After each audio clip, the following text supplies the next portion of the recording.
শত্রুদের বিরুদ্ধে ইরানের অপ্রতিরোধ ক্ষমতা, এক ইরানি জেনারেলের হুঙ্কার। তীব্র প্রতিরোধের গল্প, যেখানে নীরবতার আড়ালে লুকিয়ে আছে ভয়ঙ্কর এক সামরিক শক্তি। এই গল্পে যেমন আছে প্রতিশোধের আগুন, তেমনি আছে দেশের মানুষের ঐক্যের বাঁধন। এক অনুষ্ঠানে ইরানের সশস্ত্র বাহিনীর প্রধান মেজর জেনারেল আব্দুর রহিম মুসাভির কণ্ঠে সেই প্রতিরোধের সুরই যেন শোনা গেল। তার কথাগুলো ছিল স্পষ্ট, জোরালো এবং শত্রুদের জন্য এক কঠিন সতর্কবার্তা।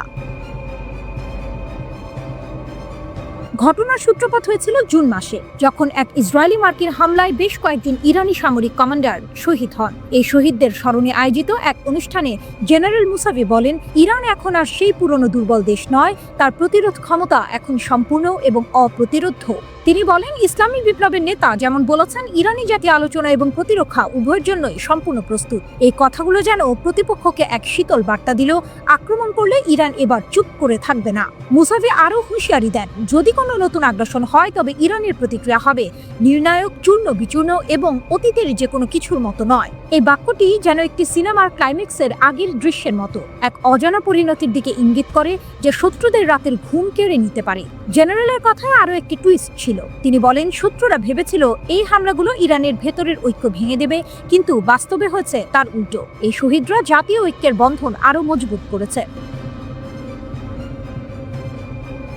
ইসরায়েল ইরানের বিরুদ্ধে একটি স্পষ্ট আগ্রাসন শুরু করেছিল, যার ফলে দুই দেশের মধ্যে 12 দিনের এক ভয়াবহ যুদ্ধ হয়। এই যুদ্ধে ইসরায়েলি বাহিনীর বর্বর হামলায় 1064 জনেরও বেশি ইরানি নিহত হন। সেই যুদ্ধে আন্তর্জাতিক আইন লঙ্ঘন করে মার্কিন যুক্তরাষ্ট্র ইরানি পারমাণবিক স্থাপনায় বোমা ফেলে, কিন্তু ইরান নীরব ছিল না, তারা এর প্রতিশোধ নেয়। ইরানের সশস্ত্র বাহিনী তাদের কৌশলগত স্থানগুলোতে এবং কাতারে থাকা আমেরিকার সবচেয়ে বড় সামরিক ঘাঁটিতে হামলা চালায়। এটি ছিল এক অসাধারণ পাল্টা আঘাত, যা 24 জুনে যুদ্ধের অবসান ঘটায়। জেনারেল মুসাভির মতে, ইসরায়েলের মূল লক্ষ্য হলো ইরানকে এক বিশৃঙ্খলার মধ্যে টেনে এনে যুদ্ধ শুরু করা, কিন্তু ইসরায়েলের এই চাতুরি ইরান বুঝতে পেরেছে। জেনারেল মুসাভি বলেন, শিশু হত্যাকারী ইহুদিবাদী শাসনের কোনো ভবিষ্যৎ নেই, এটি যা দেখাচ্ছে তা কেবল পতনের লক্ষণ। এই শাসন ব্যবস্থা একটি ব্রেকবিহীন গাড়ির মতো, যা কেবল ধ্বংসের দিকে এগিয়ে যাচ্ছে। তিনি আমেরিকার প্রতিও এক কঠিন বার্তা দেন। তিনি বলেন, ইরানের মানুষ আমেরিকার বিশ্বাসঘাতকতা ও অপরাধের কথা কোনোদিন ভুলবে না। ভবিষ্যতে ইরানি প্রজন্মের রক্তে এই প্রতিশোধের আগুন জ্বলতে থাকবে। তিনি আবারও স্পষ্ট করেন যে ইরান এই অঞ্চলে শান্তি ও স্থিতিশীলতা চায়, তবে সেই শান্তি আসবে আঞ্চলিক সহযোগিতার মাধ্যমে, কোনো আগ্রাসী শক্তির সম্প্রসারণবাদী নীতির কারণে নয়। এই জেনারেলের বক্তব্য কেবল একটি সামরিক বিশ্লেষণ নয়, এটি যেন এক জাতির আত্মবিশ্বাস এবং প্রতিরোধের প্রতিধ্বনি।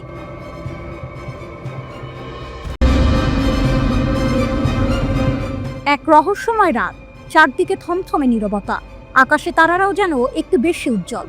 কিন্তু এই নীরবতার আড়ালে লুকিয়েছিল এক বিশাল সামরিক পদক্ষেপ, যার দিকে তাকিয়েছিল পুরো বিশ্ব। প্রশ্ন একটাই, রাশিয়া কি শেষ পর্যন্ত ইরানকে তাদের সবচেয়ে মারাত্মক অস্ত্র S-400 ক্ষেপণাস্ত্র ব্যবস্থা দিয়ে ফেলল? আর যদি দিয়েই থাকে, তবে কি ইরান সেই আকাশের ঢাল সফলভাবে পরীক্ষা করে ফেলেছে? এর পেছনে কি রয়েছে ইসরায়েলের সাথে এক রক্তক্ষয়ী যুদ্ধের পর পুতিনের এক গোপন চাল, কিংবা দ্বিতীয় কোনো সর্বাত্মক যুদ্ধের আগে ইসরায়েলের জন্য এটি পুতিনের এক অপ্রত্যাশিত চমক? এক ভয়ঙ্কর সত্যের উন্মোচন। জানা গেছে, ইরান নাকি রাশিয়ার তৈরি S-400 বিমান প্রতিরক্ষা ব্যবস্থার প্রথম কার্যকর পরীক্ষা সম্পন্ন করেছে। ইরানের প্রতিরক্ষা বিষয়ক সংবাদ মাধ্যম birun.info এই চাঞ্চল্যকর খবরটি প্রকাশ করেছে। S-400-কে শুধু একটি ক্ষেপণাস্ত্র ব্যবস্থা বললে ভুল হবে, এটি বিশ্বের অন্যতম সবচেয়ে উন্নত বিমান প্রতিরক্ষা ব্যবস্থা, যা আকাশকে এক দুর্ভেদ্য দুর্গে পরিণত করতে পারে। এর আগে জুন মাসের এক ভয়াবহ সংঘাতে ইসরায়েলি বিমান বাহিনী ইরানের আকাশসীমায় ঢুকে পড়েছিল এবং তাদের বিমান হামলায় ইরানের S-300 ইউনিট সহ একাধিক বিমান প্রতিরক্ষা ব্যবস্থা ধ্বংস হয়ে গিয়েছিল। সেই ক্ষত কি শুকিয়ে গিয়েছিল, নাকি তার প্রতিশোধ নিতেই এই S-400 এর আগমন? বিশ্লেষকরা বলছেন, S-400 এর মোতায়েন ইসরায়েলের জন্য ভবিষ্যতে ইরানের আকাশসীমা লঙ্ঘন করাকে অনেক বেশি কঠিন করে তুলবে। রহস্যময় মহড়া এবং অদৃশ্য সংকেত। ডিফেন্স সিকিউরিটি এশিয়ার মতে, এই পরীক্ষায় সম্পূর্ণ S-400 ব্যাটারি কনফিগারেশন ব্যবহার করা হয়েছে, অর্থাৎ শুধু একটি ক্ষেপণাস্ত্র নয়, বরং একটি পূর্ণাঙ্গ প্রতিরক্ষা ব্যবস্থা পরীক্ষা করা হয়েছে। এতে ছিল বিগ বার্ড এবং গ্রেভস্টোন রাডার, যা শত্রুদের গতিবিধি নিখুঁতভাবে চিহ্নিত করতে পারে। এছাড়াও ছিল কমান্ড ও কন্ট্রোল ইউনিট। ইরানে অপারেশনাল মহড়ার সময় একাধিক 5P-85 TE2 লঞ্চার দেখা গেছে। ক্ষেপণাস্ত্র ব্যবহার করা হয়েছে বলে জানা গেছে, যা ৩৮০ কিলোমিটার দূরের লক্ষ্যবস্তুতে আঘাত হানতে সক্ষম। কিন্তু এখানেই একটি টুইস্ট আছে। রাশিয়া বা ইরানের প্রতিরক্ষা মন্ত্রণালয় কেউই আনুষ্ঠানিকভাবে এই S-400 পরীক্ষার বিষয়টি নিশ্চিত করেনি। তাহলে খবরটি কি ভিত্তিহীন? না, এখানেই আসে এক চমক। ওপেন সোর্স ইন্টেলিজেন্স OSINT সূত্রগুলো জানিয়েছে, তারা এমন কিছু রাডার নির্গমন শনাক্ত করেছে যা S-400 সিস্টেমের প্রোফাইলের সাথে হুবহু মিলে যায়। এর মানে হলো হয়তো গোপনে লোকচক্ষুর আড়ালে এই পরীক্ষা চালানো হয়েছে এবং এই সংকেতগুলোই রহস্যের জট খুলে দিয়েছে। ভবিষ্যতের দিকে এক নতুন চ্যালেঞ্জ। উপসাগরীয় অঞ্চলের একজন প্রতিরক্ষা বিশেষজ্ঞ এই ঘটনাকে ইরানের বিমান প্রতিরক্ষা ক্ষমতার জন্য এক বড় অগ্রগতি বলে অভিহিত করেছেন। তার মতে S-400 এর এই মোতায়েন ভবিষ্যতে এই অঞ্চলে ইসরায়েলি F-35 যুদ্ধ বিমান এবং ড্রোন অভিযানকে তীব্র চ্যালেঞ্জের মুখে ফেলবে। ইসরায়েল কি এই অপ্রত্যাশিত শক্তি বৃদ্ধির জন্য প্রস্তুত ছিল, নাকি এটি তাদের জন্য এক শক ট্রিটমেন্ট যা দ্বিতীয় কোনো সর্বাত্মক যুদ্ধের চিত্র বদলে দিতে পারে? এই প্রশ্নগুলোর উত্তর হয়তো সময় দেবে, তবে একটি বিষয় স্পষ্ট, মধ্যপ্রাচ্যের আকাশে নতুন করে ক্ষমতার ভারসাম্য বদলে যাচ্ছে এবং এর পেছনে লুকিয়ে আছে গভীর সামরিক ও রাজনৈতিক চাল। সামনের দিনগুলো আরও উত্তেজনাপূর্ণ হতে চলেছে যখন এই রহস্যময় S-400 এর ক্ষমতা এবং প্রভাব প্রকাশ্যে আসবে। এক রহস্যময় রাত, চারদিকে থমথমে নীরবতা। আকাশে তারারাও যেন একটু বেশি উজ্জ্বল। কিন্তু এই নীরবতার আড়ালে লুকিয়েছিল এক বিশাল সামরিক পদক্ষেপ, যার দিকে তাকিয়েছিল পুরো বিশ্ব। প্রশ্ন একটাই, রাশিয়া কি শেষ পর্যন্ত ইরানকে তাদের সবচেয়ে মারাত্মক অস্ত্র S-400 ক্ষেপণাস্ত্র ব্যবস্থা দিয়ে ফেলল? আর যদি দিয়েই থাকে, তবে কি ইরান সেই আকাশের ঢাল সফলভাবে পরীক্ষা করে ফেলেছে? এর পেছনে কি রয়েছে ইসরায়েলের সাথে এক রক্তক্ষয়ী যুদ্ধের পর পুতিনের এক গোপন চাল, কিংবা দ্বিতীয় কোনো সর্বাত্মক যুদ্ধের আগে ইসরায়েলের জন্য এটি পুতিনের এক অপ্রত্যাশিত চমক? এক ভয়ঙ্কর সত্যের উন্মোচন। জানা গেছে ইরান নাকি রাশিয়ার তৈরি S-400 বিমান প্রতিরক্ষা ব্যবস্থার প্রথম কার্যকর পরীক্ষা সম্পন্ন করেছে। ইরানের প্রতিরক্ষা বিষয়ক সংবাদ মাধ্যম birun.info এই চাঞ্চল্যকর খবরটি প্রকাশ করেছে। S-400-কে শুধু একটি ক্ষেপণাস্ত্র ব্যবস্থা বললে ভুল হবে। এটি বিশ্বের অন্যতম সবচেয়ে উন্নত বিমান প্রতিরক্ষা ব্যবস্থা, যা আকাশকে এক দুর্ভেদ্য দুর্গে পরিণত করতে পারে। এর আগে জুন মাসের এক ভয়াবহ সংঘাতে ইসরায়েলি বিমান বাহিনী ইরানের আকাশসীমায় ঢুকে পড়েছিল এবং তাদের বিমান হামলায় ইরানের S-300 ইউনিট সহ একাধিক বিমান প্রতিরক্ষা ব্যবস্থা ধ্বংস হয়ে গিয়েছিল। সেই ক্ষত কি শুকিয়ে গিয়েছিল, নাকি তার প্রতিশোধ নিতেই এই S-400 এর আগমন? বিশ্লেষকরা বলছেন S-400 এর মোতায়েন ইসরায়েলের জন্য ভবিষ্যতে ইরানের আকাশসীমা লঙ্ঘন করাকে অনেক বেশি কঠিন করে তুলবে। রহস্যময় মহড়া এবং অদৃশ্য সংকেত। ডিফেন্স সিকিউরিটি এশিয়ার মতে এই পরীক্ষায় সম্পূর্ণ S-400 ব্যাটারি কনফিগারেশন ব্যবহার করা হয়েছে। অর্থাৎ শুধু একটি ক্ষেপণাস্ত্র নয়, বরং একটি পূর্ণাঙ্গ প্রতিরক্ষা ব্যবস্থা পরীক্ষা করা হয়েছে। এতে ছিল বিগ বার্ড এবং গ্রেভস্টোন রাডার, যা শত্রুদের গতিবিধি নিখুঁতভাবে চিহ্নিত করতে পারে। এছাড়াও ছিল কমান্ড ও কন্ট্রোল ইউনিট। ইরানে অপারেশনাল মহড়ার সময় একাধিক 5P-85 TE-2 লঞ্চার দেখা গেছে। ক্ষেপণাস্ত্র ব্যবহার করা হয়েছে বলে জানা গেছে, যা ৩৮০ কিলোমিটার দূরের লক্ষ্যবস্তুতে আঘাত হানতে সক্ষম। কিন্তু এখানেই একটি টুইস্ট আছে। রাশিয়া বা ইরানের প্রতিরক্ষা মন্ত্রণালয় কেউই আনুষ্ঠানিকভাবে এই S-400 পরীক্ষার বিষয়টি নিশ্চিত করেনি। তাহলে খবরটি কি ভিত্তিহীন? না, এখানেই আসে এক চমক। ওপেন সোর্স ইন্টেলিজেন্স OSINT সূত্রগুলো জানিয়েছে, তারা এমন কিছু রাডার নির্গমন শনাক্ত করেছে যা S-400 সিস্টেমের প্রোফাইলের সাথে হুবহু মিলে যায়। এর মানে হলো হয়তো গোপনে লোকচক্ষুর আড়ালে এই পরীক্ষা চালানো হয়েছে এবং এই সংকেতগুলোই রহস্যের জট খুলে দিয়েছে। ভবিষ্যতের দিকে এক নতুন চ্যালেঞ্জ। উপসাগরীয় অঞ্চলের একজন প্রতিরক্ষা বিশেষজ্ঞ এই ঘটনাকে ইরানের বিমান প্রতিরক্ষা ক্ষমতার জন্য এক বড় অগ্রগতি বলে অভিহিত করেছেন।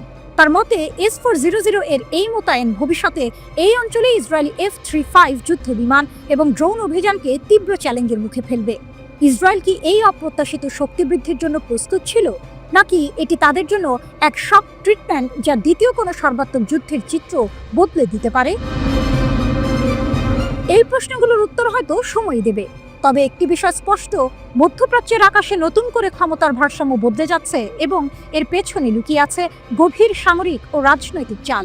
সামনের দিনগুলো আরও উত্তেজনাপূর্ণ হতে চলেছে যখন এই রহস্যময় S-400 এর ক্ষমতা এবং প্রভাব প্রকাশ্যে আসবে।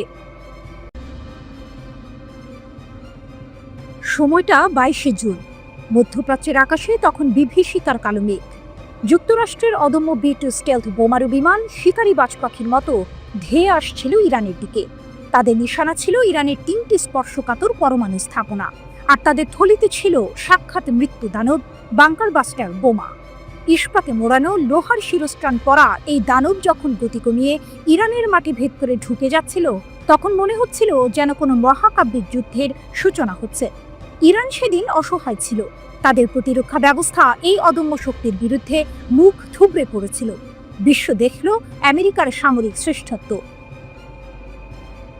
কিন্তু এই গল্পের সবে তো শুরু। যখন সবাই ভাবছিল ইরানের পরমাণু স্বপ্ন হয়তো চিরতরে ধূলিসাৎ হয়ে যাবে, তখনই খেলার মোড় ঘুরিয়ে দিল এক রহস্যময় মিত্র, দূর প্রাচ্যের পরাশক্তি, জাগ্রত ড্রাগন চীন। সাউথ চায়না মর্নিং পোস্টের এক চাঞ্চল্যকর প্রতিবেদন বিশ্বজুড়ে ঝড় তুলল। চীনের সামরিক গবেষকরা, যারা ইরানের ঘনিষ্ঠ মিত্র হিসেবে পরিচিত, তারা নাকি এই যুক্তরাষ্ট্রের ইস্পাতের দানবকে বধ করার এক গোপন কৌশল উন্মোচন করেছেন। বিশ্ব হতবাক। কিভাবে সম্ভব যে বোমা যে কোনো প্রতিরক্ষা ব্যবস্থাকে তুচ্ছ করে মাটির গভীরে ঢুকে যায়? তাকে থামানোর উপায় কি? চীনের বিজ্ঞানীরা মুচকি হাসতেন। তাদের গবেষণা বলল, শত্রুর দুর্বলতা তার শক্তিমত্তার মধ্যেই লুকিয়ে থাকে। বাংকার বাস্টার বোমার নাকের দিকটা শত শত টন ইস্পাতে মোড়ানো, একে ভেদ করা অসম্ভব। কিন্তু এই দানবের পাশগুলো, সেখানে নাকি মাত্র কয়েক সেন্টিমিটার পুরু পাতলা স্টিলের প্রলেপ। এই সেই দুর্বলতা। ঠিক এই পার্শ্বভাগে আঘাত হানতে পারলেই নাকি এই অদম্য বোমাটিকে ভূপাতিত করা সম্ভব। গবেষণাটি করেছেন কুইজিং এর নেতৃত্বে একদল মেধাবী বিজ্ঞানী। তারা চীনের অস্ত্র প্রস্তুতকারী প্রতিষ্ঠান নরিংকোর north west institute of medical and electrical engineering এ কর্মরত। অবাক করা বিষয় হলো, তারা নিজেদের কোনো অত্যাধুনিক অস্ত্র ব্যবহার করেননি, বরং সুইজারল্যান্ডের তৈরি একটি বিমান বিধ্বংসী কামান দিয়ে পরীক্ষা চালিয়েছেন। এই কামান প্রতি 2 সেকেন্ডে 36টি শেল ছুটতে সক্ষম। তাদের গবেষণার ফলাফল ছিল চমকপ্রদ। 1200 মিটার দূরত্ব থেকে এই কামানের মাধ্যমে বাংকার বাস্টার বোমা 42% সম্ভাবনায় ধ্বংস করা সম্ভব। তাহলে কি ইরানের চিন্তা শেষ? বাংকার বাস্টার বোমার দিন ফুরলো? এখানেই আসে গল্পের আসল টুইস্ট। চীনের বিজ্ঞানীরা স্বীকার করেছেন এই কৌশল বাস্তব ক্ষেত্রে প্রয়োগ করা সহজ নয়, কারণ যুদ্ধক্ষেত্রে দ্রুতগামী বোমার গতিপথ মুহূর্তে বদলে যেতে পারে। সেই ক্ষেত্রে লক্ষ্যবস্তু সঠিকভাবে নির্ধারণ করাটা এক বিশাল চ্যালেঞ্জ। চোখের পলকে দ্রুত গতিতে এই বোমাগুলোকে ট্র্যাক করে আঘাত হানার জন্য প্রয়োজন অত্যাধুনিক রাডার ও কম্পিউটার প্রযুক্তি। চীনের কাছে হয়তো তা আছে, কিন্তু বিশ্বের দুর্বল ও ছোট দেশগুলোর কাছে এই প্রযুক্তি নেই। ফলে তাদের পক্ষে তাৎক্ষণিক প্রতিরোধ গড়ে তোলা প্রায় অসম্ভব। বিশ্লেষকরা বলছেন, চীনের এই গবেষণা নিঃসন্দেহে ভবিষ্যতের জন্য প্রযুক্তিগত প্রতিরক্ষা সক্ষমতা গড়ে তুলতে সহায়ক। কিন্তু এর সফল প্রয়োগ নির্ভর করবে যুদ্ধের সামগ্রিক কৌশল এবং বাস্তব পরিস্থিতির ওপর। ইরান হয়তো সামরিক স্বস্তি পেয়েছে, কিন্তু এই ইস্পাতের দানব আর কৌশলী ড্রাগনের লড়াইয়ে কে জিতবে তা সময়ই বলে দেবে। এক পক্ষ যখন অস্ত্র তৈরি করে, অন্য পক্ষ তখন তার দুর্বলতা খুঁজে বের করে। এ যেন এক অনন্ত যুদ্ধ, ক্ষমতার ভারসাম্য রক্ষার এক তীব্র প্রতিযোগিতা। রাত গভীর, থমথমে নিস্তব্ধতা গ্রাস করেছে ইরানের আকাশ। হঠাৎ বিকট শব্দে কেঁপে উঠল পারমাণবিক স্থাপনার ছাদ। ইসরায়েল আর আমেরিকার যৌথ আগ্রাসন শুরু হয়ে গেছে। চারিদিকে যুদ্ধ, ধ্বংস আর হাহাকার। কিন্তু ইরানকে এত সহজে হার মানে? গোয়েন্দা মন্ত্রণালয়ের কন্ট্রোল রুম। লাল আলোয় ভেসে যাচ্ছে ম্যাপের ওপরের সবুজ বিন্দুগুচ্ছ। 13 জুন 2025। যুদ্ধ শুরু হয়েছে। টার্গেট পারমাণবিক, সামরিক, বেসামরিক লক্ষ্যবস্তু। ইসরায়েল আমেরিকার আগ্রাসন। 12 দিনের মাথায় যুদ্ধ থামল। কিন্তু কিভাবে? ইরানের গোয়েন্দা মন্ত্রণালয়ের এক বিবৃতিতে সারা বিশ্ব চমকে উঠেছে। পূর্ণ স্কেল হাইব্রিড আগ্রাসন। ইরানের দাবি, শুধু ইসরায়েল আর আমেরিকা নয়, সন্ত্রাসী সংগঠন, কিছু ইউরোপীয় দেশ, এমনকি পশ্চিমা গোয়েন্দা নিরাপত্তা ন্যাটো পর্যন্ত এই যুদ্ধে ইসরায়েলের পাশে ছিল। লক্ষ্য ছিল শুধু সামরিক আঘাত হানা নয়, ইরানের শাসনকে উৎখাত করা, দেশকে ভেঙে ফেলা এবং বিশৃঙ্খলা সৃষ্টি করা। প্রেস টিভির প্রতিবেদনে বলা হয়েছে, শত্রুরা উন্নত স্যাটেলাইট, সাইবার ট্র্যাকিং, নজরদারি, আর্টিফিশিয়াল ইন্টেলিজেন্স এবং সোশ্যাল মিডিয়া প্রযুক্তি ব্যবহার করে ইরানের উপর সর্বাত্মক হামলা চালিয়েছিল। তারা ভেবেছিল ইরান হয়তো দুর্বল হয়ে পড়বে, কিন্তু তাদের জানা ছিল না ইরানি গোয়েন্দারা এক অন্য স্তরের খেলা খেলছে। দেশের নিরাপত্তার বিরুদ্ধে একটি অভিযান বাস্তবায়িত হয়নি। গোয়েন্দা মন্ত্রণালয়ের এই ঘোষণা যেন বিজয়ের হুঙ্কার। এটি সম্ভব হয়েছে সর্বোচ্চ নেতা আয়াতুল্লাহ সাইয়েদ আলী খামেনির নির্দেশ এবং জাতির অদম্য চেতনার কারণে, বলছে ইরানি গোয়েন্দা মন্ত্রণালয়। বিবৃতিতে উঠে এসেছে চাঞ্চল্যকর তথ্য। দখলকৃত ফিলিস্তিনি অঞ্চল জুড়ে ইরান চালিয়েছে ব্যাপক পাল্টা গুপ্তচর বৃত্তি অভিযান। ইসরায়েল সরকারের ভেতরের যেসব ব্যক্তি এই অভিযানে সহযোগিতা করেছিল তাদের চিহ্নিত করে কয়েকজনকে গ্রেপ্তার করা হয়েছে। মোসাদ এজেন্টদেরও ধরাশায়ী করা হয়েছে। মোট 13টি প্রদেশ থেকে মোসাদ সংশ্লিষ্ট 20 জন এজেন্টকে গ্রেপ্তার করা হয়েছে। শুধু তাই নয়, দায়েশের মতো তাকফিরি সন্ত্রাসী গোষ্ঠীর 3 জন কমান্ডার এবং 50 জন সদস্যকে গ্রেপ্তার করেছে গোয়েন্দা মন্ত্রণালয়। এই সন্ত্রাসীরা আগ্রাসনকারীদের লক্ষ্য পূরণে কাজ করছিল। দেশের অভ্যন্তরে ও সীমান্তে নাশকতা এবং সন্ত্রাসী চক্রান্ত নস্যাৎ করা হয়েছে। জাতিগত বিভাজন এবং বিচ্ছিন্নতাবাদের ষড়যন্ত্রও প্রতিহত করা হয়েছে। আগ্রাসনকারীরা একই সাথে ইরানের সাবেক স্বৈরাচারী রাজা রেজা পাহলভির নির্বাসিত পুত্র এবং মোসাদ এজেন্টদের উপর ভিত্তি করে একটি পুতুল সরকার প্রতিষ্ঠার ষড়যন্ত্র করেছিল। কিন্তু গোয়েন্দা মন্ত্রণালয় এই ষড়যন্ত্রগুলো শনাক্ত ও ব্যাহত করেছে। রাজতন্ত্রবাদী গোষ্ঠী এবং তাদের কর্মীদের সাংগঠনিক নেটওয়ার্কগুলোতে গুরুত্বপূর্ণ আঘাত এনেছে ইরান। শুধু মাঠের যুদ্ধ নয়, সাইবার জগতেও চলেছে অদৃশ্য এক যুদ্ধ। শত্রুরা সাইবার স্পেস জুড়ে মনস্তাত্ত্বিক অভিযান চালিয়েছিল। গোয়েন্দা মন্ত্রণালয় সফলভাবে সেগুলো পর্যবেক্ষণ ও ব্যাহত করেছে। গুপ্তচর বৃত্তি এবং বিদেশি গোয়েন্দা অভিযানের সাথে যুক্ত সোশ্যাল মিডিয়া পেজগুলোর অ্যাডমিনদেরও গ্রেপ্তার করা হয়েছে। শত্রুরা দেশের তথ্য প্রযুক্তি অবকাঠামোতে সাইবার হুমকি এবং নাশকতার চেষ্টাও চালিয়েছিল, কিন্তু সেগুলোও ব্যর্থ হয়েছে। সীমান্তে সন্ত্রাসী গোষ্ঠীর অস্ত্রের মজুদ খুঁজে বের করা হয়েছে এবং তাদের অস্ত্র স্থানান্তর ও মোতায়েন করা বন্ধ করা হয়েছে। সবচেয়ে চমকপ্রদ তথ্যটি এসেছে যুদ্ধের আগের সময়ের বিবরণীতে। গোয়েন্দা মন্ত্রণালয় ইসরায়েলি সরকারের 23 জন ইরানি কর্তৃপক্ষকে হত্যার সন্ত্রাসী পরিকল্পনা এবং 13টি অনুরূপ ষড়যন্ত্র আবিষ্কার ও ব্যর্থ করেছে।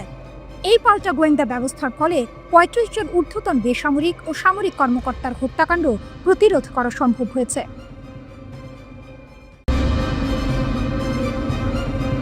হলিউড থ্রিলারের চেয়েও নাটকীয়। ইসরায়েলের আকাশ রক্ষায় আমেরিকার হিমশিম উন্মোচিত হল মিসাইল গ্যাপ। গভীর রাতের নিস্তব্ধতা ভেঙে ইসরায়েলের আকাশ যখন ইরানি ক্ষেপণাস্ত্রের গর্জন আর বিস্ফোরণে কেঁপে উঠল, তখন কেবল মধ্যপ্রাচ্য নয়, বিশ্বজুড়েই ছড়িয়ে পড়ল এক চাপা আতঙ্ক। আর এই বাস্তবতায় সবচেয়ে বড় চমক হল, ইসরায়েলের আকাশ সুরক্ষায় নেমে আমেরিকা নিজে যে কতখানি দুর্বল তা প্রকটভাবে ধরা পড়েছে। ওয়াল স্ট্রিট জার্নালের এক চাঞ্চল্যকর প্রতিবেদনে উঠে এসেছে এই ভয়ঙ্কর সত্য। যুক্তরাষ্ট্রের ক্ষেপণাস্ত্রের ব্যবধান এখন আর কোনো গোপন বিষয় নয়, বরং এক উন্মুক্ত ক্ষত। অপ্রত্যাশিত দুর্বলতা যখন মার্কিন ঢালও ব্যর্থ।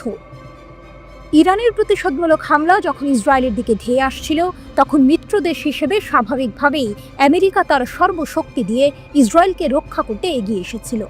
মোতায়েন করা হয়েছিল 2টি অত্যাধুনিক THAAD terminal high altitude area defence ক্ষেপণাস্ত্র প্রতিরক্ষা ব্যবস্থা, যা যুক্তরাষ্ট্রের বিশ্বব্যাপী সরবরাহের প্রায় 1/3।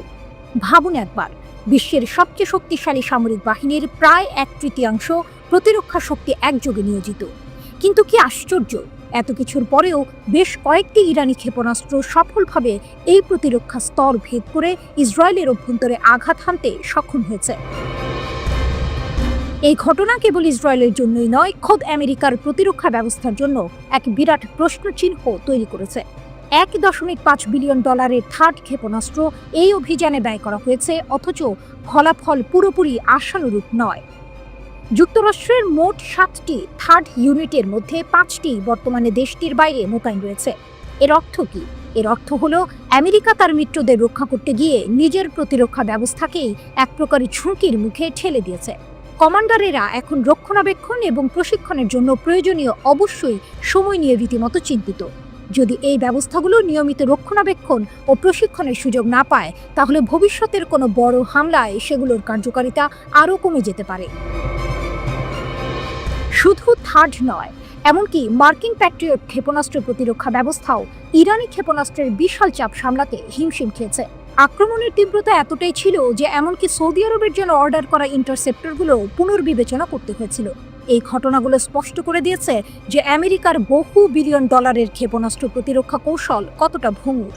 এই পরিস্থিতি যেন এক নাটকীয় মোড় নিয়ে এসেছে ভূ রাজনৈতিক প্রেক্ষাপটে। বছরের পর বছর ধরে আমেরিকা তার উন্নত সামরিক প্রযুক্তি এবং প্রতিরক্ষা সক্ষমতার জন্য পরিচিত, কিন্তু ইরানি হামলা এবং তাতে মার্কিন প্রতিরক্ষা ব্যবস্থার এই অপ্রত্যাশিত ব্যর্থতা যেন এক নতুন বাস্তবতার ইঙ্গিত দিচ্ছে। বিশেষজ্ঞরা বলছেন এই ঘটনাগুলি আমেরিকার ক্ষেপণাস্ত্র প্রতিরক্ষা কৌশলের গভীর দুর্বলতাগুলোকে উন্মোচন করে দিয়েছে। এর মানে কি এই যে সামরিক শক্তি এবং প্রযুক্তির ক্ষেত্রে নতুন করে ভারসাম্য তৈরি হচ্ছে, নাকি এটি কেবল একটি ব্যতিক্রমী পরিস্থিতি যা দ্রুত কাটিয়ে ওঠা সম্ভব?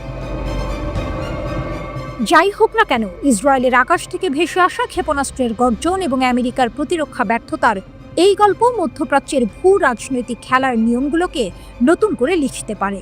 আর এই গল্পের পরবর্তী পর্বে কি হবে তা জানতে আমাদের সবাইকে শ্বাসরুদ্ধ করা অপেক্ষায় থাকতে হবে।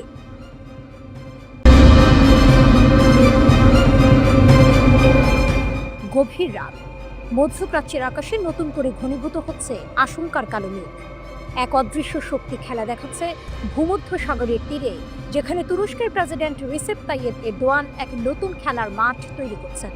তার প্রতিটি চাল, প্রতিটি নতুন অস্ত্র চুক্তি যেন ইসরায়েলের প্রধানমন্ত্রী বেনিয়ামিন নেতানিয়াহুর রাতের ঘুম কেড়ে নিচ্ছে।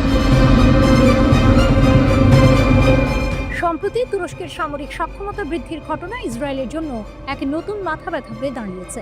শুধু হাইপারসনিক ক্ষেপণাস্ত্র নয়, এরদোয়ানের নজর এখন ইউরোফাইটার টাইফুন জেটের দিকে। সম্প্রতি তুরস্ক ন্যাটো মিত্র যুক্তরাজ্য এবং জার্মানির সাথে এই অত্যাধুনিক যুদ্ধ বিমান কেনার চুক্তি সম্পন্ন করেছে। এই চুক্তির ফলে যুক্তরাজ্য তুরস্ককে জেট পরিচালনার অনুমতি দিয়েছে, আর জার্মানি আরও বিমান সরবরাহের অনুমোদন দিয়েছে। রিপোর্ট অনুযায়ী এই চুক্তি আঙ্কারার সামরিক শক্তিকে উল্লেখযোগ্যভাবে বৃদ্ধি করবে।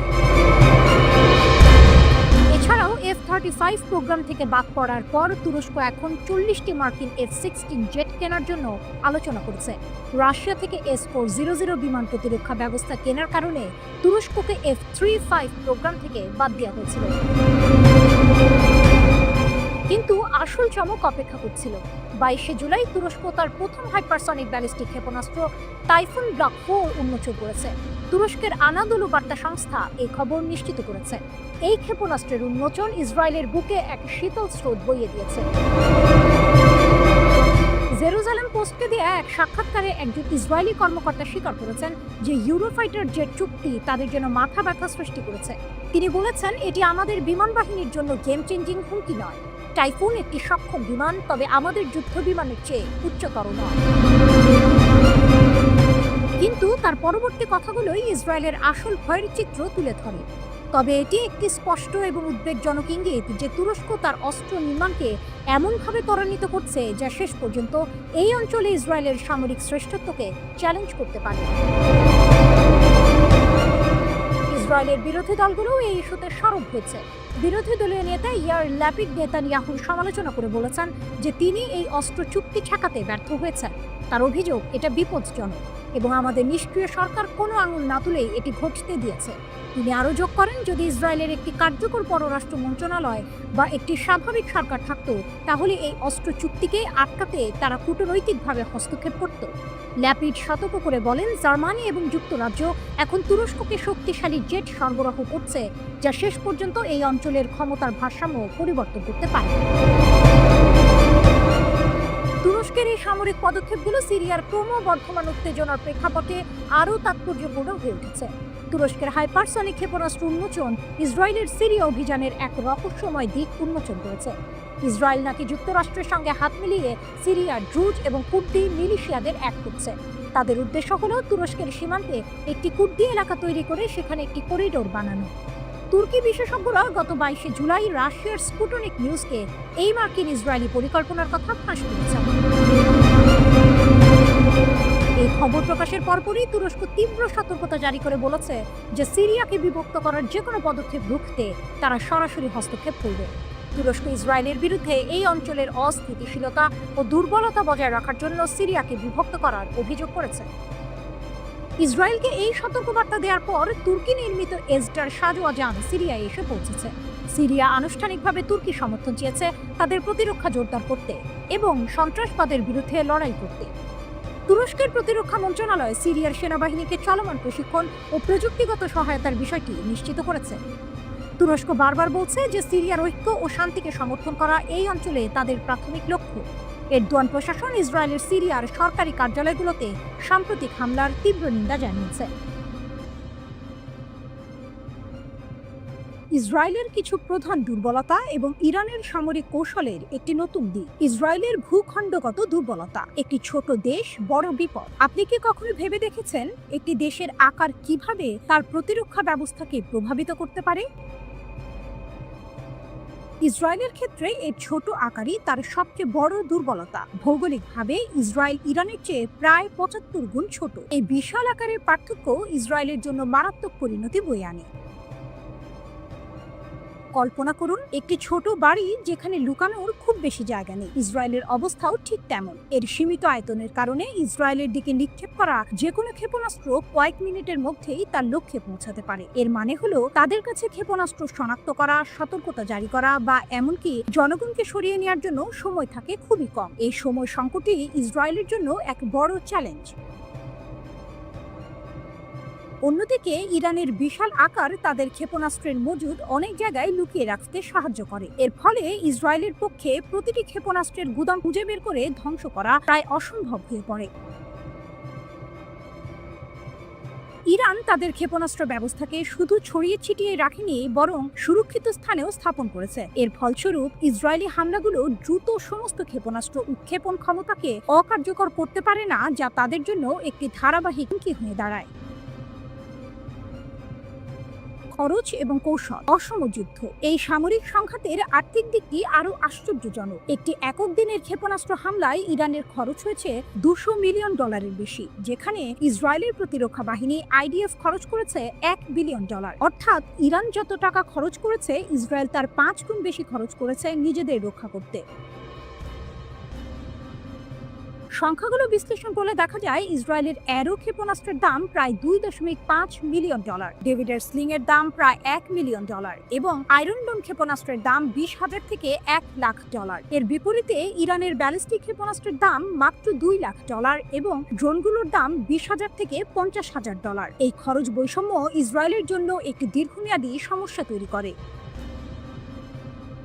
কিন্তু এখানেই একটি টুইস্ট আছে। ইরান শুধু সস্তা ক্ষেপণাস্ত্র ব্যবহার করেই থেমে নেই। তাদের একটি কার্যকর কৌশল হলো মোবাইল ক্ষেপণাস্ত্র এবং ড্রোন লঞ্চার ব্যবহার করা। তারা নির্দিষ্ট স্থানে ক্ষেপণাস্ত্র উৎক্ষেপণের উপর নির্ভর করে না, কারণ সেগুলো সহজেই হামলার লক্ষ্য হতে পারে। এর পরিবর্তে তারা ছোট পাল্লার ব্যালিস্টিক ক্ষেপণাস্ত্র এবং ড্রোনগুলোকে ট্রাকে স্থাপন করে, যা তাদের দ্রুত হামলা চালিয়ে স্থান পরিবর্তন করতে সাহায্য করে ধরা পড়ার আগে। এই পদ্ধতিটি ইসরায়েলের জন্য প্রতিরক্ষামূলক হামলা চালানো অনেক কঠিন করে তোলে। এছাড়াও ইরানের অস্ত্রের মজুদ দুর্গম অঞ্চলে ছড়িয়ে ছিটিয়ে থাকে, যা বড় আকারের বোমা হামলায় ক্ষয়ক্ষতি কমায়। এর মানে হলো বারবার আক্রমণের পরেও তাদের কাছে সবসময় অস্ত্র থাকে।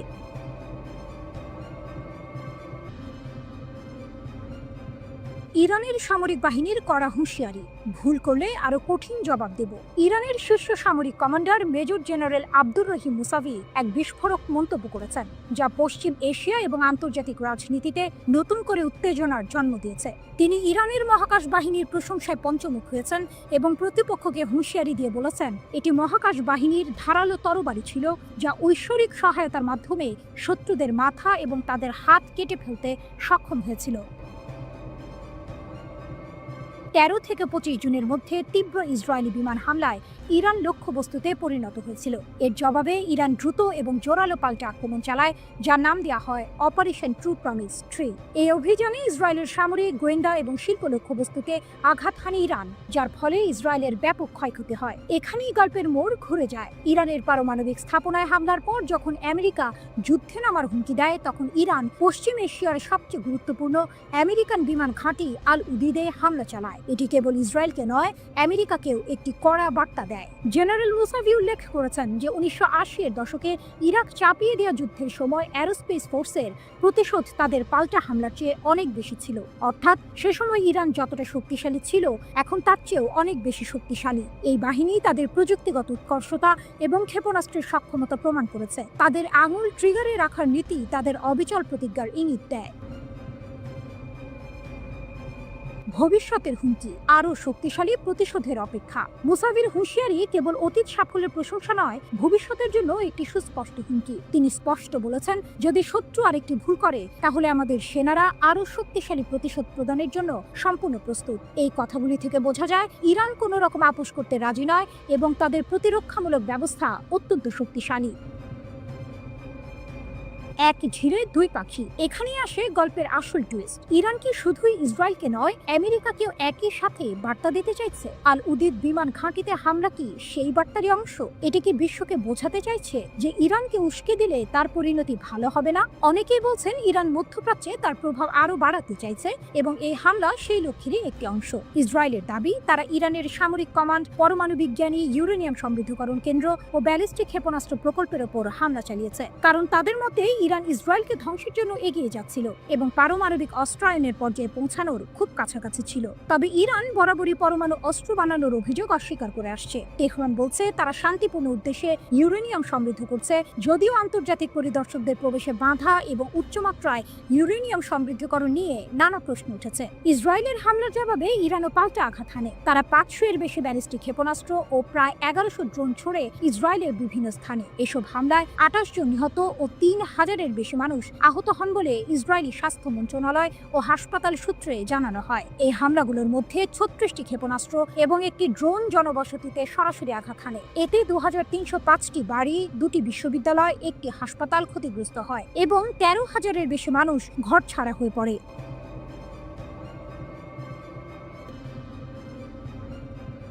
আল-কুদস ব্রিগেডের অভিযান। গাজা উপত্যকায় 21 মাস ধরে চলা ইসরায়েলের গণহত্যা যুদ্ধের মধ্যেও ফিলিস্তিনি প্রতিরোধ বাহিনী, বিশেষ করে আল-কুদস ব্রিগেড, তাদের অভিযান চালিয়ে যাচ্ছে। তারা খান ইউনিসের দখলদার বাহিনীকে লক্ষ্য করে এক জটিল আক্রমণ চালিয়েছে, যার বিস্তারিত বিবরণ প্রকাশ করেছে আল-কুদস ব্রিগেড। এটি কেবল একটি হামলা নয়, বরং ফিলিস্তিনি প্রতিরোধের একটি নতুন কৌশলের ইঙ্গিত। ইসরায়েলি সাঁজোয়া বাহককে লক্ষ্য করে উচ্চ স্তরের আক্রমণ। আল-কুদস ব্রিগেডের খান ইউনিস বিভাগের একজন ফিল্ড কমান্ডার জানিয়েছেন, গত 8 জুলাই আবাসান আল কাবিরা এলাকায় এই অভিযানটি চালানো হয়। বেশ কয়েকদিন ধরে নিবিড় পর্যবেক্ষণের পর যোদ্ধারা একটি ইসরায়েলি সাঁজোয়া কর্মী বাহকের পথে কৌশলগতভাবে 12 বিস্ফোরক ডিভাইস স্থাপন করে। তাদের মূল লক্ষ্য ছিল দখলদার সৈন্যদের ধরে নিয়ে যাওয়া। তবে এই পরিকল্পনা কিছুটা ব্যাহত হয় যখন কাছাকাছি থাকা ইসরায়েলি সামরিক যানগুলো হস্তক্ষেপ করে। শুরু হয় তীব্র গোলাগুলি এবং মেশিন গানের ব্যবহার। এই সংঘর্ষে লক্ষ্যবস্তু সৈনিক নিহত হয় এবং বেশ কয়েকজন আল-কুদস ব্রিগেড যোদ্ধাও শহীদ হন। কমান্ডার অবশ্য আত্মবিশ্বাসের সাথে বলেছেন, এটি আমাদের প্রথম প্রচেষ্টা ছিল না। প্রত্যক্ষ সংঘর্ষের ক্ষেত্রে এর আগেও বেশ কয়েকটি প্রচেষ্টা করা হয়েছিল। আমরা আমাদের যোদ্ধাদের ওপর আস্থা রাখি। বিস্ফোরক ডিভাইসের তাণ্ডব এবং গোয়েন্দা ড্রোন আটক। আল-কুদস ব্রিগেড 15 জুলাই ঘোষণা করেছে, তারা খান ইউনিসের দক্ষিণ পূর্বে মাআন এলাকায় ইসলামিক বিশ্ববিদ্যালয়ের কাছে একটি পূর্ব স্থাপিত ব্যারেল বিস্ফোরক ব্যবহার করে আরও একটি ইসরায়েলি সামরিক যান ধ্বংস করেছে। এছাড়াও 10 জুলাই গাজা শহরের পূর্বে সুজাইয়ার সেন্ট্রাল স্ট্রিট এলাকায় দখলদারদের অনুপ্রবেশের সময় একটি উচ্চ বিস্ফোরক ডিভাইস ব্যবহার করা হয়। এই ডিভাইসটি বিপরীত প্রকৌশলের মাধ্যমে তৈরি হয়েছিল, যা আক্রমণকারী সামরিক যানটিকে সফলভাবে ধ্বংস করে দেয়। এই ঘটনা প্রমাণ করে ফিলিস্তিনি প্রতিরোধ বাহিনী তাদের নিজস্ব প্রযুক্তিগত সক্ষমতা বৃদ্ধি করেছে। আল-কুদস ব্রিগেড ভিডিও ফুটেজও প্রকাশ করেছে, যেখানে দেখা গেছে যোদ্ধারা গাজা শহরের তুফা পাড়ার পূর্বে জাবাল আল সুরানিতেও অবস্থানরত দখলদার বাহিনীর ওপর সমন্বিত হামলা চালাচ্ছে। এই হামলায় 107 মিমি রকেট এবং মর্টার শেল ব্যবহার করা হয়েছে। আল-কুদস ব্রিগেড 15 জুলাই ঘোষণা করেছে, তারা পূর্ব গাজা শহরের তুফা পাড়ায় গোয়েন্দা তথ্য সংগ্রহের সময় একটি ইসরায়েলি গোয়েন্দা ড্রোনের নিয়ন্ত্রণ নিয়েছে। এটি ইসরায়েলি সামরিক বাহিনীর জন্য একটি বড় ধাক্কা, কারণ তাদের সংবেদনশীল তথ্য প্রতিরোধের হাতে চলে যাওয়ার ঝুঁকি তৈরি হয়েছে। এদিকে ফিলিস্তিনের গাজা উপত্যকায় অভিযান শেষে ফেরার পর আবারও এক ইসরায়েলি সেনা আত্মহত্যা করেছেন। সিরিয়ার দখলকৃত গোলান মালভূমির একটি সামরিক ঘাঁটিতে 14 জুলাই ওই সেনার মরদেহ উদ্ধার করা হয়। খবর TRTর। ইসরায়েলি সেনাবাহিনীর এক বিবৃতিতে জানানো হয়েছে ওই সেনাকে মৃত অবস্থায় পাওয়া গেছে, তবে বিস্তারিত কোনো তথ্য প্রকাশ করা হয়নি। স্থানীয় টেলিভিশন চ্যানেল 12-এর খবরে বলা হয়, আত্মহত্যাকারী ওই সেনা নাহাল ব্রিগেডের সদস্য ছিলেন এবং গাজায় সামরিক অভিযানে সক্রিয়ভাবে অংশ নিয়েছিলেন। গত 10 দিনের মধ্যে এটি তৃতীয় ইসরায়েলি সেনার আত্মহত্যার ঘটনা। ইসরায়েল যুক্তরাষ্ট্রকে ইরানের কড়া হুঁশিয়ারি, যুদ্ধ যেখানে থেমেছিল সেখান থেকে আবার শুরু হবে। সাম্প্রতিক সংঘাতের পর ইরান আবারও যুক্তরাষ্ট্র ও ইসরায়েলকে স্পষ্ট হুঁশিয়ারি দিয়েছে। ইসলামিক রিভলিউশনারি গার্ড কর্পস IRGCর প্রধান commander major general Mohammad Pakpour ঘোষণা করেছেন, যদি আবার কোনো আগ্রাসন হয় তাহলে ইরানের প্রতিশোধমূলক যুদ্ধ যেখানে থেমেছিল ঠিক সেখান থেকেই পুনরায় শুরু হবে। শত্রুদের আবারও আঘাত করার জন্য ইসলামী প্রজাতন্ত্র সম্পূর্ণ প্রস্তুত বলেও তিনি জোর দিয়েছেন। ইরানের সেনাপ্রধান মেজর জেনারেল আমির হাতামির সাথে এক বৈঠকে পাকপুর এই মন্তব্য করেন। তিনি দৃঢ়তার সাথে বলেন, IRGCর মনোবল এখন সর্বোচ্চ পর্যায়ে রয়েছে এবং শত্রুর বিরুদ্ধে যে কোনো পাল্টা আক্রমণের জন্য সশস্ত্র বাহিনী পুরোপুরি প্রস্তুত ও সমন্বিত। পাকপুর ইরান ও তাদের শত্রুদের মধ্যে ঘটে যাওয়া 12 দিনের এক কঠিন যুদ্ধের কথা উল্লেখ করেন। তিনি জানান, সেই সময় ইরানকে ইসরায়েল ও যুক্তরাষ্ট্রের আগ্রাসন মোকাবিলা করতে হয়েছিল। পাকপুর দাবি করেন, এই সময়ে ইরানের সশস্ত্র বাহিনী জাতির বীরত্বপূর্ণ সমর্থন নিয়ে ইরানের ইতিহাসের সবচেয়ে কঠিন ও জটিল যুদ্ধ এবং রাষ্ট্রদ্রোহ নিষ্ক্রিয় করতে সক্ষম হয়েছিল।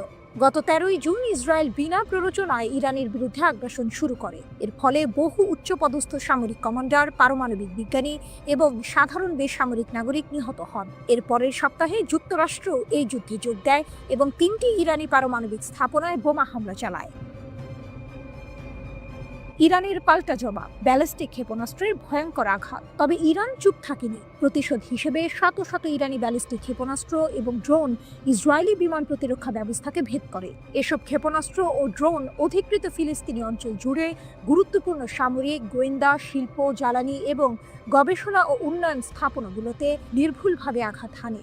এখানেই শেষ নয়, ইরানের সশস্ত্র বাহিনী কাতারের আল উদেইদ বিমান ঘাঁটিতেও ব্যালিস্টিক ক্ষেপণাস্ত্র হামলা চালায়, যা পশ্চিম এশিয়ার বৃহত্তম আমেরিকান সামরিক ঘাঁটি। পাকপুর গর্ব করে বলেন, ইরানি জনগণ এবং সশস্ত্র বাহিনীর ইচ্ছা শক্তি এবং মর্যাদা জয়ী হয়েছে। আমরা সবাই একসাথে দাঁড়িয়ে আছি। প্রিয় ইরান কখনো তার শত্রুদের সাথে লড়াইয়ে পরাজিত হয়নি। তিনি আরো বলেন, যুদ্ধের শেষ দিনগুলিতে ইসরায়েলিরা তাদের নিজেদের চোখে প্রতিশ্রুত নরক দেখেছিল। আক্রমণকারীদের আমরা ছাড়ব না। IRGC প্রধানের বার্তা ছিল স্পষ্ট, আমরা আক্রমণকারীদের ছেড়ে দেব না। আক্রমণকারীদের বিরুদ্ধে যুদ্ধ ঠিক সেখান থেকেই শুরু করব যেখানে এটি থেমেছিল। মেজর জেনারেল হাতামিও ইসরায়েলি শাসন ব্যবস্থার কঠোর নিন্দা করেছেন। তিনি বলেছেন, দুষ্ট ইহুদিবাদী শাসন ব্যবস্থা এই অঞ্চল এবং বিশ্বের শান্তি ও নিরাপত্তার জন্য হুমকি এবং মুসলমানদের শত্রু। সুযোগ পেলে এটি এই অঞ্চলের অন্যান্য দেশগুলিতেও আক্রমণ করবে। হাতামি আরও প্রতিশ্রুতি দেন, আমরা প্রতিশ্রুতি দিচ্ছি সেনাবাহিনী এবং IRGC পাশাপাশি থাকবে এবং হাতে হাত রেখে ইরানের গর্বিত পতাকার জন্য কাজ করবে।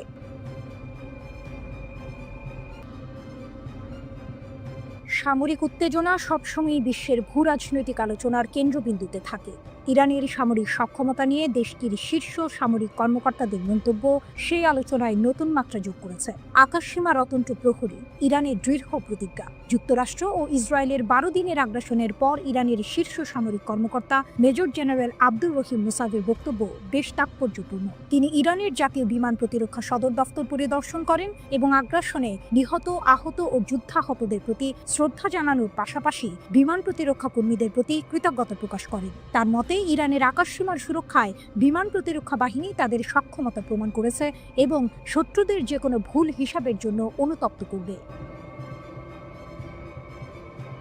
ভুল গণনার চরম মূল্য, ইসরায়েল যুক্তরাষ্ট্রের আগ্রাসন ও ইরানের পাল্টা জবাব। গত 13ই জুন ইসরায়েলের সুস্পষ্ট এবং বিনা প্ররোচনায় শুরু হওয়া আগ্রাসন ছিল এই উত্তেজনা বৃদ্ধির মূল কারণ। ইসরায়েল ইরানের জ্যেষ্ঠ সামরিক কর্মকর্তা, পরমাণু বিজ্ঞানী এবং সাধারণ নাগরিকদের লক্ষ্যবস্তু বানিয়েছিল। পরবর্তীতে যুক্তরাষ্ট্র এই অবৈধ আগ্রাসনে যোগ দেয় এবং ইরানের 3টি শান্তিপূর্ণ পরমাণু স্থাপনায় হামলা চালায়। ইরান এর জবাবে তাৎক্ষণিক এবং কঠোর প্রতিক্রিয়া দেখায়। তারা দখলকৃত ফিলিস্তিনি ভূখণ্ডের গুরুত্বপূর্ণ স্থানগুলোতে হামলা চালায় দুবাই এবং কাতারে অবস্থিত যুক্তরাষ্ট্রের সবচেয়ে বড় সামরিক স্থাপনা আল উদেইদ বিমান ঘাঁটিতেও আঘাত হানে। ইরানের এই প্রতিশোধমূলক অভিযান ইসরায়েলকে গত ২৪ জুন একতরফা যুদ্ধবিরতি ঘোষণা করতে বাধ্য করে। এই ঘটনা প্রমাণ করে ইরানের সামরিক সক্ষমতা শুধু কথার কথা নয়, বরং বাস্তবেও তারা যে কোনো আগ্রাসনের কঠোর জবাব দিতে প্রস্তুত। আকাশে আধিপত্য, ড্রোন ভূপাতিত করার কাহিনী। মুসাভি জোর দিয়ে বলেছেন, শত্রুপক্ষের বিপুল সংখ্যক বিমান ভূপাতিত করা কেবল ইরানের অপারেশনাল শক্তির প্রমাণ নয়, বরং তাদের বিমান প্রতিরক্ষা বাহিনীর দৃঢ়তা ও সাহসের বহিঃপ্রকাশ। সম্প্রতি ইরান একটি অত্যাধুনিক আমেরিকান নির্মিত ইসরায়েলি ড্রোন ভূপাতিত করেছে, যা তাদের সামরিক সক্ষমতার আরেকটি উদাহরণ। এই ধরনের ঘটনাগুলো ইরানের আকাশ প্রতিরক্ষা ব্যবস্থার কার্যকারিতা এবং তাদের আধুনিক প্রযুক্তির মোকাবিলা করার ক্ষমতাকে স্পষ্ট করে তোলে। মুসাভির মতে, এই সক্ষমতা, দৃঢ়তা, প্রতিরোধ এবং সাহস আসে অটল বিশ্বাস, জাতীয় গর্ব, ইসলামী বিপ্লবের নেতার বিজ্ঞ ও অতুলনীয় নেতৃত্ব এবং ইরানি জনগণের ঐক্য ও অটল সমর্থন থেকে। তিনি সতর্ক করে বলেছেন, যদি শত্রু আবার আমাদের প্রিয় দেশে আক্রমণ করার সাহস করে, তবে আল্লাহর সাহায্যে তারা আগের চেয়েও কঠোর আঘাতের শিকার হবে এবং আরও বড় পরাজয়ের সম্মুখীন হবে। ভবিষ্যতের প্রস্তুতি, প্রযুক্তি দৌড়ে এগিয়ে থাকা। মুসাভি চলমান হুমকির সঙ্গে তাল মিলিয়ে চলার প্রয়োজনীয়তার উপরও জোর দিয়েছেন। তিনি প্রতিরক্ষা ব্যবস্থার ক্রমাগত আধুনিকীকরণ, উদ্ভাবন, তৎপরতা এবং অভ্যন্তরীণ বৈজ্ঞানিক ও প্রযুক্তিগত সক্ষমতার উপর নির্ভর করার আহ্বান জানিয়েছেন। এর অর্থ হলো, ইরান কেবল বর্তমান হুমকির মোকাবিলায় প্রস্তুত নয়, বরং ভবিষ্যতের সম্ভাব্য যে কোনো চ্যালেঞ্জের জন্য নিজেদের প্রস্তুত রাখছে।